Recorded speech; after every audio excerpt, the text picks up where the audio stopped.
Monaco GP. Lewis Hamilton bemoans bumpiest roller coaster in Mercedes as Charles Leclerc takes control. Lewis Hamilton was frustrated by crazy bouncing in Mercedes during Friday practice. Charles Leclerc says he will need to take risks despite a dominant Stardo weekend. Watch P3 live on Sky Sports F1 at 12 p.m. on Saturday, with qualifying to follow from 2 p.m. A frustrated Lewis Hamilton described the Monaco circuit as the bumpiest roller coaster ride and says he already has low expectations for F1's marquee weekend after a troubling start in the Mercedes. While Mercedes came into the Monaco GP weekend with newfound 2022 momentum after an improved showing in Spain, Hamilton finished well down in 12th at the end of Friday and suffered all day with bouncing. Sponsored link. Making a big leap in magnet innovation. Kazuna by Japan Gov. Recommended by. The bouncing was not the same as the porpoising Mercedes have struggled with all season long, but more to do with the Monaco track itself. The end result, however, was just as agonizing as both Hamilton and George Russell, who finished 6th in P2, lacked pace and balance. Leclerc on top, Hamilton only 12th after Big Ricciardo crash. Hamilton brushes off jewelry row as FIA extends exemption. Monaco GP. When to watch live on Sky Sports.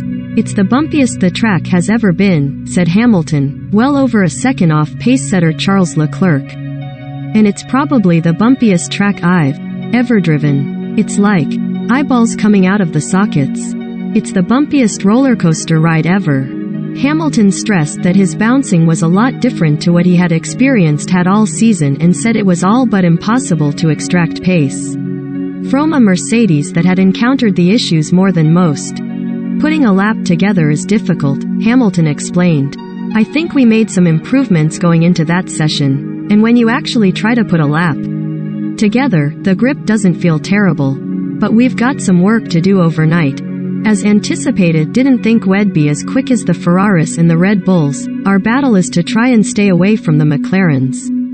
Leclerc enjoyed a superb start to his home weekend with a practice double, with Ferrari extending their advantage over Red Bull in the second session. Lando Norris, meanwhile, was best of the rest in 5th in the McLaren. Hamilton criticized the Monaco circuit as well as how the new for 2022 cars navigated, stating, I remember my first years here, a light nimble car going round and it was so much better. Now we have these super heavy cars.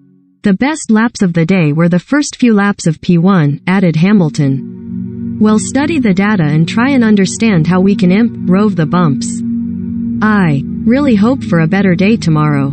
It feels like the car's got the potential to really be up there with the guys, but there's all these things that are hindering us a little bit. But we won't stop fighting. Russell similarly called his Friday really tricky despite beating Hamilton and reserved praise for Ferrari, who he was 0.7s off in P2. I think we're seeing Ferrari flourish again, he said. We've seen how good they've been over curbs. We saw in Imola when they were just smashing over them with relative ease, and it's obviously playing into their hands at the moment. We've got a lot of work to do overnight.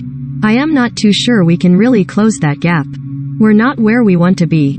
It's P6, we've got a McLaren in front of us. We want to be best of the rest. I think that's going to be a fair result this weekend, in the sense of behind Ferrari and Red Bull, but we need to make sure that we don't have cheeky little Lando popping it in there too. Leclerc. We will have to take risks in qualifying. Despite his team's advantage over Red Bull, Leclerc said that he will face higher risks on Saturday if he wants to stay in front of them. The Monegasque edged Sergio Perez Red Bull in the first session, but only his teammate Carlos Sainz could get near him in P2, with Perez almost 0.4s second back, and World Championship leader Verstappen slightly further adrift. Despite his impressive performance, Leclerc is adamant that more performance will be required on Saturday, and he believes that the drivers, rather than the cars, will be responsible for extracting it. It was not great in FP1, a bit better in FP2, Leclerc said. But I really think that we need to do another step forward for tomorrow because everyone has got quite a bit of margin on a Friday, and also us drivers, so it's a bit the unknown for now. The initial feeling is good, so hopefully we can do the step that we want to do from today to tomorrow and have a great weekend from that. Leclerc is attempting to describe what has come to be known as his Monaco curse, with the 24-year-old having failed to finish in all 3 of his home GPs in F1. Last year he claimed pole, but a crash into the barriers at the end of Q3 saw him sustain damage to the car that would prevent him from starting the race. Asked where improvement can be found on Saturday, Leclerc said, "Overall mostly driving. Driving, I took it step by step, for now it's all going well, but once you put the last step in, that's where the risks are becoming higher, and this we willingly do in qualifying tomorrow." In contrast, Verstappen was more pleased with the way his car performed in the first session and accepts that improvement will be required if he's to add to a streak of 3 successive victories that have seen him leapfrog Leclerc in the title race. "I think overall we've been trying a few things around the aero unit to see how the car was behaving," Verstappen said. "I think I was a little happier in FP1 than FP2. If you have a little bit of a better balance, you can attack a little bit more, and then of course your lap time comes out a bit better. Clearly compared to Ferrari, we have to find a little bit more. Now it's just all about trying to fine-tune my balance as well." While Verstappen kept his poker face, Perez admitted Red Bull had been taken aback by Ferrari's advantage in P2. "We were surprised," the Mexican said.